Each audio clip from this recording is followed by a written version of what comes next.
Charles Garçon, bonjour. Merci d'avoir accepté voilà, ce rendez-vous dans notre salle virtuelle, en quelque sorte. Euh, donc, pour vous représenter en fait à nos spectateurs d'Anguin et d'Internet, vous êtes donc rédactrice en chef adjointe des Cahiers du cinéma et plus généralement critique cinéma, entre autres à la revue Études, et vous participez régulièrement à des émissions de radio comme La Dispute ou Plan Large sur France Culture, et autrice de livres sur le cinéma, Amoureux, Jean Renoir et le cinéma hollywoodien. Et vous êtes intervenu déjà plusieurs fois à la Cinémathèque française ou au Forum des images. Et nous avons le plaisir de vous accueillir depuis plusieurs années maintenant dans des cycles cinéma. Nous avons fait voilà, des saisons autour de la comédie musicale, autour de Jean Renoir, et puis plus généralement du cinéma hollywoodien. Et cette année, voilà, nous avons démarré un cycle qui s'appelle Belle et Rebelle, donc autour de figures féminines importantes dans le cinéma hollywoodien, avec une sélection de films, voilà, de 9 films qui vont de Lubitsch à Howard Hawks, en passant par Nicolas Ray, Barbara Loden, Brian De Palma, Blake Edwards. Et voilà, on voulait terminer avec Quentin Tarantino. Malheureusement, évidemment, le confinement et les conditions sanitaires sont passées par là et nous ont empêché de poursuivre le cycle au-delà de la première séance. C'est pourquoi nous proposons, voilà, nos internautes, cette séance virtuelle qui arrive donc au mois de novembre, où nous devions passer Boule de feu de Howard Hawks, que nous allons donc essayer de reprogrammer plus tard, car c'est un film vraiment extraordinaire et assez peu montré, donc on tient à le reprogrammer. Et donc on voulait faire cette petite présentation avec vous pour revenir un peu sur trois actrices finalement en fait du cycle assez exceptionnelle. Aussi Osvalda, qui était donc l'actrice allemande qui jouait dans les films de Lubitsch et que nous avons présenté à la première séance. Et vous vouliez aussi revenir sur Barbara Stanwyck et Barbara Loden, voilà, qui sont donc trois actrices un peu hors du commun, j'ai envie de dire, et voilà, qui viennent un peu éclairer parmi toutes les autres ce cycle qui s'appelle donc Belle et Rebelle.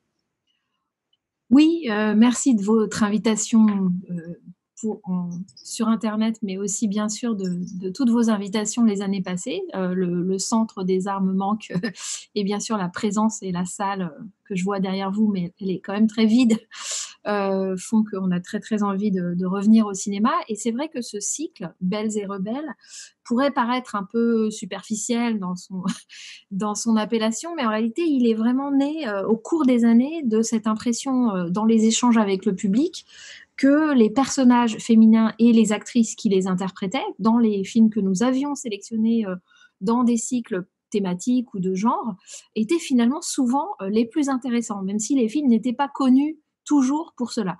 Alors, chez Lubitsch, ça n'est pas très surprenant, puisque nous avions passé Ninotchka dans le cadre d'un cycle sur la comédie amoureuse hollywoodienne, et où Greta Garbo, star par excellence, même si là c'était plutôt la fin de sa carrière chez Lubitsch, est au centre, et la preuve donne son titre au film, donc c'était une évidence. Mais dans des films qu'on a passés dans d'autres cycles, par exemple Le Violent, de Nicolas Ray, qu'on a vu récemment à Anguin, eh bien, finalement, c'est Gloria Graham, le personnage féminin, l'actrice du personnage féminin du film, qui, dans les échanges qu'on a pu avoir avec le public, est ressortie comme vraiment quelqu'un d'absolument extraordinaire, dont la prestation dans ce film était particulièrement bouleversante, plus encore même que celle de Bogart, voilà, qui est un peu typé, enfin, disons, qui est attendu. Bogart fait en partie du Bogart, ce qui est déjà très bien, mais on découvrait véritablement, souvent les spectateurs découvraient une actrice, en fait. On s'est aperçu de ça, et d'où le fait de programmer plus directement d'abord Blondes et Brunes l'année précédente, et puis ensuite Belles et Rebelles, sur cette idée de personnages féminins explosifs, on pourrait dire, ou subversifs. C'est une innovation cette année, que de commencer, puisque les cycles sont toujours un peu chronologiques, mais que de commencer cette fois-ci avec un film muet. Ça a été la surprise, disons de la première subversion, on pourrait dire, parce que je crois qu'aujourd'hui, passer du cinéma muet dans le cadre d'une séance qui n'est pas un ciné-concert, c'est devenu quelque chose de très rare. Et finalement, ça s'est extrêmement bien passé. C'est-à-dire que je crois que les spectateurs ont été surpris de la modernité des 2 films muets allemands d'Ernst Lubitsch que nous avons passés, à savoir « Je ne voudrais pas être un homme », dont vous allez peut-être me rappeler la date, mais je crois que c'est 1916. Et 18, pardon. 18, voilà. Et oui, bien sûr, 18. Et La princesse aux huîtres, qui date de l'année suivante, et qui sont effectivement tous les 2, avec aussi Osvalda, aussi étant le diminutif du prénom Osvalda, mais c'est comme ça que cette actrice avait forgé son pseudonyme, et qui était à l'époque très connue, mais qui finalement a marqué l'histoire simplement par sa formidable collaboration très jeune avec Lubitsch. Il n'a pas fait grand-chose d'intéressant par la suite, mais c'est quelqu'un d'extraordinaire qui a à la fois une jeunesse et un potentiel expressif, en fait, qui nous a tous soufflé à revoir les films, à voir les films sur grand écran. Aussi, Osvalda, on pourrait dire qu'elle incarne à peu près le même personnage, finalement, de film en film. Ça, c'est la caractéristique de certains acteurs, c'est-à-dire qu'ils forgent une sorte de persona qu'ils vont transporter de film en film, et en particulier dans la collaboration avec un cinéaste précis, en l'occurrence Lubitsch. Dans « Je ne voudrais pas être un homme », ce titre un petit peu bizarre, qui est vraiment une traduction littérale du titre allemand, « Ich möchte kein Mann sein », pourquoi on entend le déni, je pense. C'est-à-dire que c'est une phrase négative, mais en réalité, il faut aussi entendre le désir de l'héroïne, qui est une héroïne adolescente, de pouvoir faire ce que les hommes et ce que les garçons ont le droit de faire à son époque, c'est-à-dire des choses que n'ont pas le droit de faire des jeunes filles de bonne famille rangées, donc fumer, jouer aux jeux d'argent, aller au cabaret, principalement cela. Et elle se déguise donc tout simplement en homme, elle va se faire un costume et elle va au cabaret. Et au cabaret, en plus, elle tombe sur son répétiteur, sur son professeur à domicile, qui lui a un petit peu tapé dans l'œil auparavant. Et cette intrigue, finalement assez simple. Le film n'est pas un long métrage, donc les choses sont assez resserrées. Eh bien, cette intrigue permet à Lubitsch d'explorer, plutôt qu'une hésitation entre les genres, en réalité plutôt une sorte de bascule entre les signes de ce que c'est qu'être un homme et de ce que c'est qu'être une femme, entre les conventions sociales de genre. Il n'y a pas vraiment d'hésitation d'orientation sexuelle, par exemple, puisqu'on comprend dès le début que cette jeune fille est amoureuse de son professeur. En revanche, Lubitsch explore le potentiel gaguesque, disons, de ce que c'est que d'être déguisé en homme, et puis tout à coup vous êtes au cabaret et vous devez aller aux toilettes, par exemple, et donc vous devez choisir entre la porte homme et la porte femme, enfin messieurs et dames, ou peut-être, vous verrez la réponse qu'elle y apporte si vous pouvez voir ces films. Ils sont aussi disponibles en DVD, mais c'était extraordinaire de les voir sur grand écran. Bon, je vous la donne, en fait, elle se retient et elle ne va pas aux toilettes. Mais ce que je veux dire, c'est que Lubitsch, d'une façon très libre, assez hédoniste, enfin, c'est ce qui le caractérisera dans toute sa carrière, y compris américaine, offre, disons, une vision de la femme qui est vraiment une sorte de possible, d'un ensemble de possibles. C'est-à-dire qu'on peut tout faire. Il suffit d'endosser des costumes et de voir comment ils vous vont et de voir ce que ça provoque chez les autres. Ce qui crée des moments dans le film qui sont assez subversifs. Je parlais du gag des toilettes, mais il y a aussi ce moment où elle se retrouve à copiner avec son professeur qui ne l'a pas reconnue, qui croit qu'elle est un homme, et où ils vont quand même s'embrasser sur la bouche, tous les deux, avec le trouble qu'a le professeur de se retrouver, alors certes il est très saoul, mais de se retrouver dans cette situation avec elle. Donc voilà, il y a une charge sexuelle très forte. Cette charge sexuelle qui caractérise tout le cinéma de Lubitsch, mais qui est beaucoup plus, on pourrait dire, sans détour et avec une certaine lourdeur délibérée dans sa carrière allemande, elle va se retrouver dans La princesse aux huîtres, puisque Il va au côté individuel qu'il y avait dans le teen movie qui était Je ne voudrais pas être un homme. Dans La princesse aux huîtres, il va utiliser une charge satirique puisqu'il s'agit d'une famille, enfin d'un père et d'une jeune fille qui sont des Américains et qui sont les rois des huîtres, donc qui sont des parvenus, des nouveaux riches et qui vivent donc dans un palais complètement extravagant avec des serviteurs noirs, évidemment noirs puisque voilà, il y a aussi une critique de ce rapport-là des Américains avec les Noirs. Et tout ça passe dans un film qui est splendide du point de vue des décors, qui est une sorte de fantasmagorie, de folie, on pourrait dire au sens architectural, avec des sols en damier, des figurants à foison qui font la même chose ou qui sont habillés de la même façon. Donc il y a un effet complètement étourdissant qu'il n'y avait pas dans le film précédent et qui est celui de la profusion, de la surconsommation qui est tout à fait liée avec la satire qu'il fait de la société américaine. Et je parlais de charge sexuelle des comédies de Lubitsch. L'intrigue là, c'est une jeune fille qui cherche un mari et qui veut tout simplement que son père lui en achète un, d'une certaine façon, lui en offre un. Donc il y a vraiment un côté consommation et puis ça entraîne toutes sortes de gags et de quiproquos. Mais ce qui est important, c'est ce côté vandale, disons, qu'a le personnage féminin, qui casse tout, qui est très capricieuse, qui est une jeune femme très capricieuse, et qui, en fait, qu'elle soit très en colère, très frustrée, ou qu'elle soit très contente, ça se traduit par la destruction systématique du décor. Donc le film est très drôle, cette énergie-là de l'actrice, évidemment, est portée par toute la mise en scène. Il ne s'agit pas simplement de capturer une nature qui serait la nature comique de aussi Osvalda. Il s'agit de penser tout le film, aussi bien dans son récit que dans son rapport à l'espace, dans le rapport à l'espace de décor quand même assez complexe. Euh, Comment tout cela crée une sorte de machine comique et de machine à transformer le désir et à le faire rebondir à droite et à gauche, un peu comme un jeu de billard ou un flipper qui s'emballerait, parce qu'il y a une électricité là-dedans qui est très très surprenante, surtout quand on regarde certains films de l'époque par ailleurs, et qui nous paraissent aujourd'hui un peu théâtraux, peut-être, un peu filmés de manière poussiéreuse ou avec des procédés de récit qui ne sont pas, voilà, qu'on n'utilise plus. Lubitsch est vraiment du côté d'une très très grande modernité, d'une très grande épure, et ces personnages féminins sont explosifs aussi pour cela, je crois.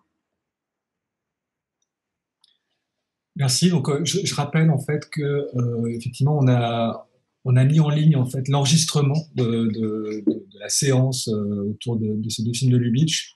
Donc, si vous souhaitez voilà revoir la présentation et l'analyse complète autour des films, c'est disponible sur le site du Centre des Arts.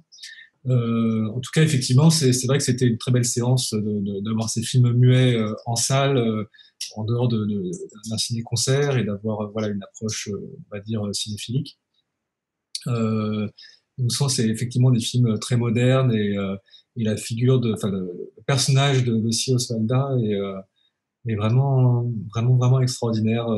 Et effectivement, peut-être ça sera aussi une question qu'on va retrouver dans les autres films du cycle, mais c'est la question de tout simplement. Alors c'est pas le. Est-ce que c'est la question du féminisme finalement? Est-ce que c'est une question idéologique? Enfin voilà. Après c'est quelque chose que j'ai envie de demander tout de suite, Charles Garçon, puisque je pense que ça va voilà Oui. ça va être une sorte de fil rouge aussi quelque part non, dans le cycle. Oui, il me semble que le cinéma, qui n'a pas à faire passer des messages, qui n'est pas obligé d'avoir un discours univoque, puisqu'il représente, et notamment le cinéma de fiction, il raconte des histoires, donc il peut essayer de tresser des messages à l'intérieur de ces histoires, mais il n'y est pas obligé. Et, euh, et du coup, Lubitsch, c'est quelque chose dont il fait fi absolument. Il est absolument contre cette idée que le cinéma véhiculerait forcément des messages à faire passer. Et notamment, je pense, parce que faire passer un message, c'est aussi faire de la propagande. Donc, vous avez des descendants de Lubitsch, je dis descendants parce que ce sont des gens qui se réfèrent de lui et qui ont travaillé avec lui, comme Billy Wilder, qui a été son co-scénariste quand il était jeune et qui avait ce fameux tableau dans son bureau brodé avec que ferait Lubitsch, hein, en tant que scénariste, s'il écrivait l'histoire à ma place, que ferait-il? Eh bien, voilà, ces descendants de Lubitsch, ils ont retenu cette leçon, à savoir que le cinéma qui transporte des messages peut potentiellement être de la propagande et que c'est pas de l'art, quoi. En tout cas, voilà, je résume de manière un petit peu abusive, mais ce sont des gens qui se sont absolument donnés dans l'écriture comique, sans culpabilité, qu'elle ne véhicule pas des messages sérieux, et ça fait un bien fou. Et ce serait un petit peu le lien entre le Lubitsch allemand et puis Hollywood. Et je vais arriver à votre question féministe. Je ne suis pas en train de noyer le poisson, parce qu'on pourrait se poser la question de la possibilité, sinon du féminisme au sens, comme je le disais, d'un discours construit, d'une idéologie qui serait à défendre avec des points particuliers, des passages théoriques, etc., mais plutôt de quelque chose de beaucoup plus souple à l'intérieur des fictions et de la représentation à travers le travail avec les actrices, à travers les choix de casting, à travers l'écriture des personnages, mais aussi des dialogues. Eh bien, tout cela, et bien sûr de la mise en scène, comment tout cela peut paradoxalement amener à Hollywood, lieu où a émigré Ernst Lubitsch et lieu où vont rester aussi d'autres émigrés dans son sillage, dont Billy Wilder et d'autres, comment Hollywood, qui est connu comme étant un endroit de formatage, on pourrait dire, hein, puisque c'est une usine, il faut produire, il faut faire des produits performants qui seront visibles par le plus grand nombre et appréciés au point qu'on les teste avant de les faire sortir, de les distribuer, pour voir si les rires vont bien fonctionner, etc. Eh bien, comment cet endroit qui est quand même très normatif peut-il laisser passer autant de subversions? Et comment ce qui est connu comme processus hollywoodien, à savoir, on prend des très jeunes femmes qu'on repère notamment dans la rue, peu importe, et puis ensuite on les façonne véritablement, c'est-à-dire on leur casse la mâchoire, on leur casse le nez, et on les remodèle véritablement physiquement pour en faire des stars. Donc ça, c'est une grande violence qui est portée par le système des studios hollywoodiens. Donc on pourrait vraiment se demander comment c'est possible, avec ce fonctionnement-là, malgré tout, de créer des personnages féminins qui soient véritablement subversifs. L'une des raisons, c'est qu'il y a des artistes comme Lubitsch qui viennent nourrir ce système et qui sont très libres par rapport à ce formatage. Et puis, il y a quand même des personnalités de comédiennes. Il ne faut pas l'oublier. Alors, Barbara Stanwyck est l'une de ces comédiennes dont on trouvait, vous et moi, en préparant ce cycle, qu'elle était incroyablement négligée par rapport à sa puissance de jeu, à sa puissance expressive, à son comique comme à ses capacités de tragédienne. Et on n'aura jamais suffisamment montré de films avec Barbara Stanwyck en France. Certains ne sont pas visibles pour des raisons bassement techniques, et c'est très dommage. Mais elle a joué dans des très très grands films, et notamment un film de King Vidor qui s'appelle Stella Dallas, qui est un pilier du mélodrame. Donc elle est tout à fait capable de jouer une mère sacrificielle qui porte son mouchoir à ses yeux dans l'un des plans très très connus des années 30. Mais c'est aussi quelqu'un qui fait partie de cette époque qu'on a appelée le pré-code, c'est-à-dire une courte période, quelques années à Hollywood, pendant lesquelles on savait qu'un couperet allait tomber, qui est le couperet du Hays Code, du code de production, d'autocensure finalement des studios, et qui cherche à déterminer de manière très précise ce qu'il est autorisé de représenter à l'écran et ce qu'il est interdit d'y représenter. Ce code a mis quelque temps à se mettre en place, véritablement, à être effectif. Donc entre 1931, sa rédaction, et 1934, son effet, eh bien, on a l'impression que Hollywood s'emballe pour essayer d'être... notamment de faire des films violents, alors ça c'est le début des films de gangsters, et puis de faire des films aussi sexuellement très audacieux, et ça c'est les premiers Lubitsch américains, c'est beaucoup de films qu'on a oubliés parce que c'est pas non plus des chefs-d'œuvre, avec des personnages d'infirmières sexy, et Barbara Stanwyck a participé à cette époque.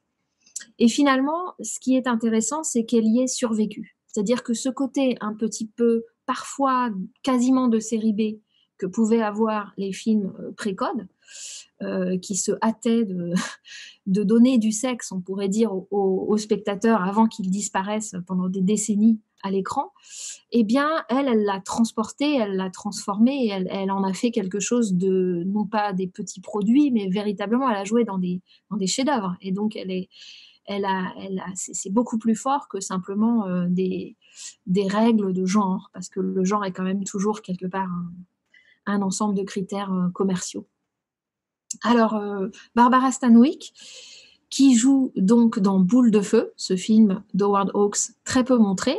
Nous l'avons, nous, déjà vu à Enghien dans le cycle, puisqu'elle joue dans cet autre chef-d'œuvre, vraiment ce chef-d'œuvre de la comédie américaine, qu'est The Lady Eve, un cœur pris au piège, de Preston Sturges, où elle embobine, on peut dire, Henry Fonda, qu'elle séduit sur un transatlantique. Un jour, on fera un cycle sur les paquebots, sur les traversées de l'Atlantique par les Américains. Juste préciser justement à cet endroit que effectivement l'enregistrement aussi de cette séance sur Lady Eve est sur notre chaîne YouTube pour ceux qui veulent aller plus loin sur ce film en particulier.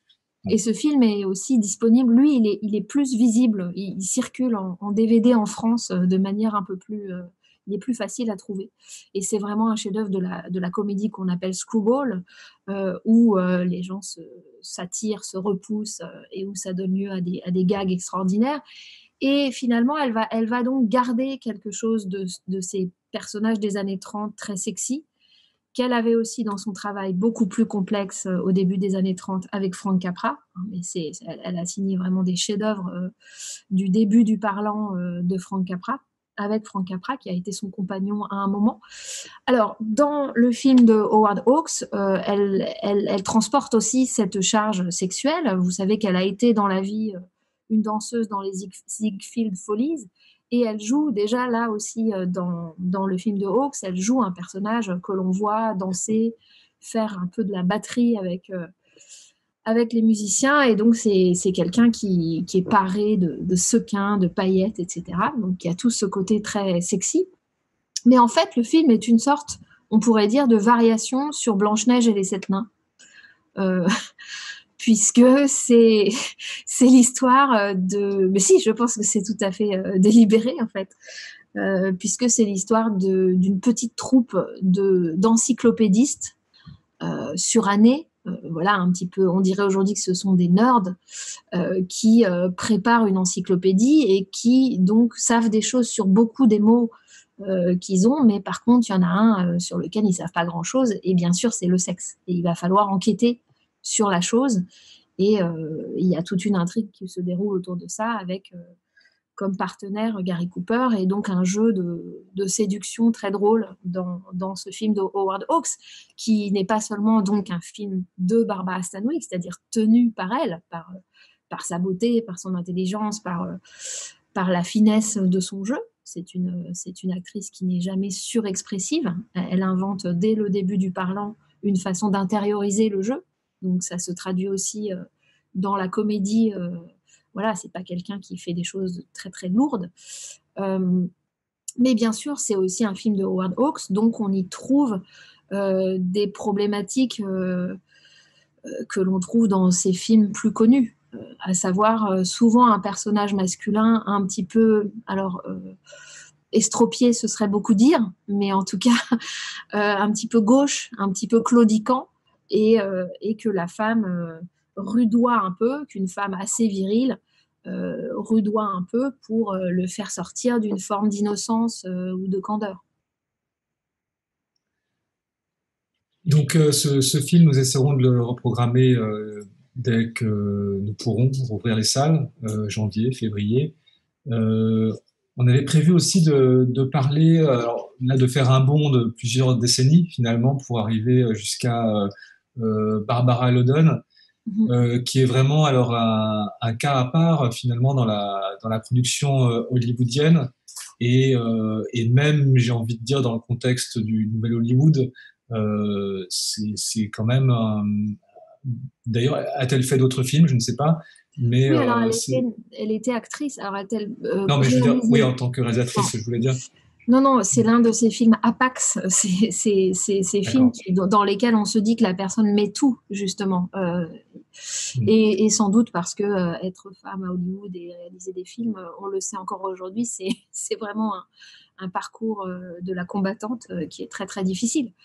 Ce qui est intéressant dans le geste, on pourrait dire que ce film unique, Wanda, où elle se met elle-même en scène, donc déjà, première chose unique, c'est qu'elle se filme elle-même, enfin elle se fait filmer elle-même, ce qui n'est pas si fréquent à l'époque.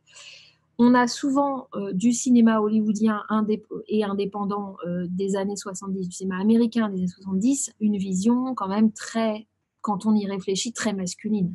Très, très masculiniste, voire masculiniste. C'est-à-dire, il y a quand même beaucoup, il y a une violence qui est souvent associée avec des codes virils, avec des motos, avec des machines, avec des actions gore, avec des flingues, etc. Et donc, le film est aussi unique pour ça. En tout cas, à mon avis, il n'est pas si unique, mais disons qu'on n'a pas beaucoup braqué le projecteur sur des films de femmes de ces années-là. La particularité, c'est que cette femme qui a été l'épouse d'Elia Kazan était aussi actrice et notamment m'avait marqué dans ce film d'Elia Kazan qui s'appelle La fièvre dans le sang. Elle jouait la sœur un petit peu trop prompte à flirter de Warren Beatty, si j'ai bonne mémoire. Et on pourrait dire que, donc, en tant qu'actrice, elle vient presque du cinéma des années 50. C'est-à-dire qu'on est en 1970 quand elle réalise Wanda, mais elle n'est pas très jeune, elle n'est pas vieille, mais voilà, elle vient de ce cinéma des années 50 qui est en train d'entamer la mue par rapport au classicisme. On est en train d'inventer autre chose, notamment à travers disons, la conception ultra psychologique que peut avoir un Elia Kazan, mais qui, faisant d'un petit peu le mélodrame des années 50, en couleur, et c'est toute une part du travail de Douglas Sirk, puis voilà, d'autres. Et donc, ce que je veux dire, c'est que les femmes du cinéma des années 70 américains portent quand même l'histoire du cinéma hollywoodien classique, et notamment, qu'est-ce qui étaient les grands films de femmes dans les années 40 et 50? C'était des mélodrames. Donc, ces femmes, même quand elles ne jouent pas dans des mélodrames, puisque le mélodrame en tant que genre n'est pas, n'est pas un genre en faveur à Hollywood, c'est le moins qu'on puisse dire, dans les années 70, eh bien, je crois qu'elles portent quand même cet héritage, on pourrait dire, de leur mère actrice. Je parlais de Stan Wick, mais il y en a eu d'autres qui, bien sûr, euh, Crawford, aussi Joan Crawford, dont on avait mis dans le cycle le roman de Mildred Pierce de Michael Curtis, encore un personnage de mère assez sacrificiel. Donc la génération suivante d'actrices, dont Barbara Loden était, je pense, garde trace de cela. Alors qu'est-ce que c'est que Wanda? C'est l'histoire d'une femme qu'on voit se réveiller chez elle. Non, en fait, pas chez elle. Elle est chez quelqu'un d'autre. Elle est sur un canapé. Il y a un bébé qui crie, qui n'est pas le sien, etc. Donc, on est déjà in medias res, c'est-à-dire que le film commence et on ne sait pas où elle est. Et on pourrait dire, elle non plus, elle ne sait pas où elle habite, d'une certaine façon. C'est-à-dire que le film est le film de la déroute. C'est quelqu'un qui a quitté son foyer, son foyer familial, matrimonial, et qui est parti, qui n'a aucun projet. Elle n'est pas partie parce qu'elle a un rêve, parce qu'elle a un amant qu'elle irait rejoindre. Ça n'est pas une intrigue de déchirement mélodramatique ou de... Non, elle est partie et oui, il n'y a pas d'autre mot qu'une sorte d'errance, de dérive. Elle fait du stop avec plus ou moins de malchance, on pourrait dire, et tout ce qui lui arrive, c'est cette série comme ça donc si vous voulez, c'est comme un road movie. Mais dans sa version un peu minimaliste, c'est-à-dire qu'il n'arrive pas à de grandes aventures, et en même temps, dans sa version presque existentielle, enfin de désespoir existentiel. Peut-être je ne donne pas tellement envie de le voir en disant ça. Si, si, mais il faut.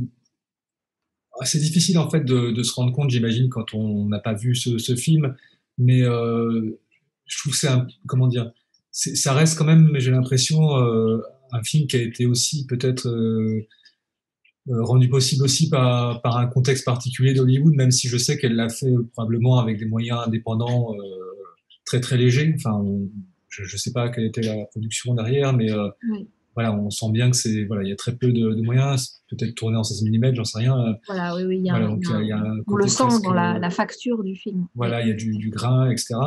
Euh, mais enfin, moi j'ai l'impression quand même que c'est assez fascinant parce que c'est à la fois effectivement un film qui est quand même bien dans son époque, dans le sens où c'est un road movie comme on pouvait en voir finalement à l'époque, avec beaucoup d'errance, comme tu le dis, en fait, avec ces personnages qui décident de partir et de comment dire, c'est un peu le rêve américain, mais inversé. Enfin voilà, puis le fait de toujours aussi c'est un motif, il me semble, qui revient souvent aussi à l'époque, c'est le fait de se réveiller au début du film, mais de se réveiller justement, enfin pour le coup.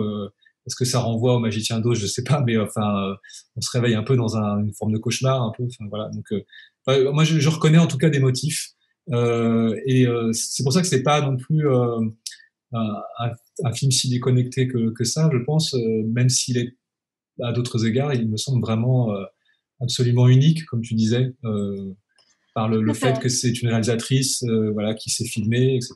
Et alors, moi, je connais pas beaucoup d'autres exemples. Tu disais peut-être que finalement, on n'a pas assez braqué le projecteur sur le travail de réalisatrice, peut-être à l'époque. Il y a plusieurs choses. Parfois, ce n'est pas directement une réalisatrice, mais vraiment un travail quasiment de co-réalisation entre une femme et un homme. Et je pense à ce film, je crois que nous n'avons pas montré aussi à cause du précédent confinement, qui est de l'influence des rayons gamma Oui. sur le comportement des marguerites. Encore un titre à rallonge, le film de Paul Newman qu'il tourne avec sa femme, l'actrice Joanne Woodward. Et c'est vraiment un couple et de théâtre et de cinéma très très important. Donc là, Joanne Woodward ne le réalise pas, mais elle a le personnage de mère, le personnage principal du film, et c'est aussi assez subversif, et ça ressemble par certains aspects à Wanda, c'est-à-dire cette espèce d'héritage du mélodrame, mais complètement désabusé, trivialisé, on pourrait dire, mais qui a quand même à faire face un petit peu aux mêmes choses, à savoir la domesticité, l'espace domestique, le fait que, c'est pour ça qu'on parlait de féminisme, et là, on y est encore hein, à ce questionnement de ce qu'on appelle la charge mentale aujourd'hui, que ce soit des femmes seules, que ce soit des femmes qui ont décidé de quitter leur foyer, mais qui du coup n'ont rien, puisqu'elles n'ont pas de revenus, etc. C'est des questions très concrètes qui sont interrogées y compris par les cinéastes françaises au même moment, à savoir ou belges, Chantal Akerman avec Jeanne Dielman, par exemple, en 1975, ou bien Varda dans plusieurs de ses films, Agnès Varda dans plusieurs de ses films. Donc ça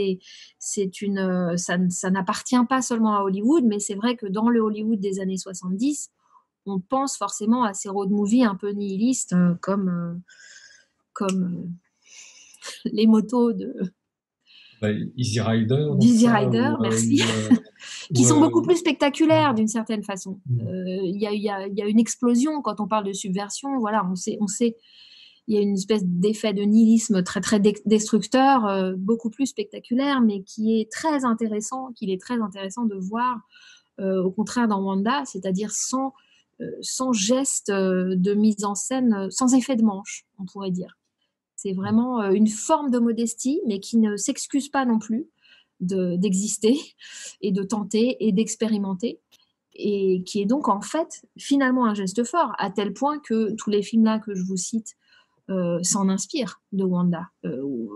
Varda également, enfin voilà, Wanda, même si c'est un seul film de cette réalisatrice, continue de nourrir le travail de femmes et même d'hommes ailleurs, notamment Isabelle Huppert qui avait commenté le film quand le film est ressorti en France il y a quelques années et qui voyait une inspiration, ou bien l'écrivaine Nathalie Léger qui lui a consacré un livre, un petit essai qui s'appelle Supplément à la vie de Barbara Loden. Donc on voit que ce film Wanda est vraiment devenu iconique, mais justement pas dans le sens iconique star, de la mystique de la star, où souvent cet adjectif iconique, on l'emploie pour une femme qui laisse son image, voilà, qui laisse une image, et là c'est le contraire.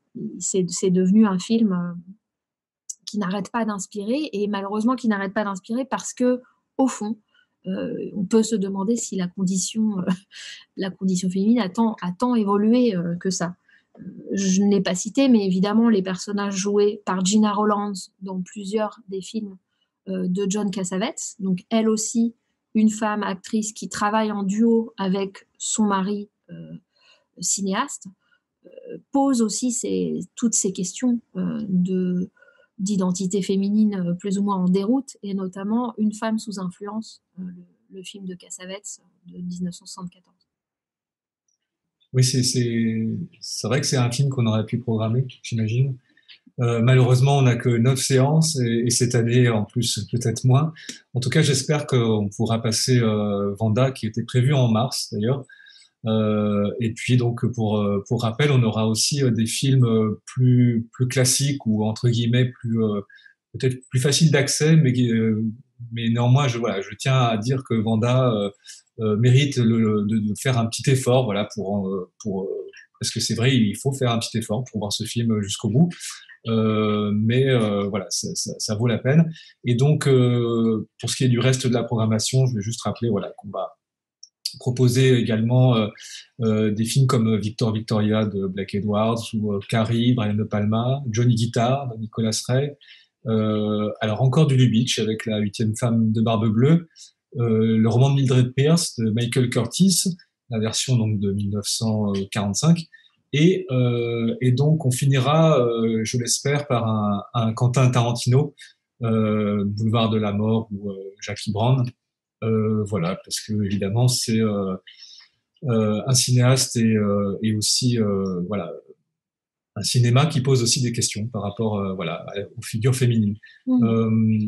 Charlotte Garçon, merci beaucoup pour cet entretien voilà de novembre, et j'espère donc qu'on se retrouve en décembre. Alors malheureusement sans doute pas physiquement au Centre des Arts, mais au moins donc en ligne dans notre salle virtuelle voilà, pour avancer un petit peu sur ce cycle. Et cette fois, on présentera, je pense, un film, comment dire, indépendamment. Voilà, on se concentrera sur un seul film. Merci encore et à très bientôt. À bientôt.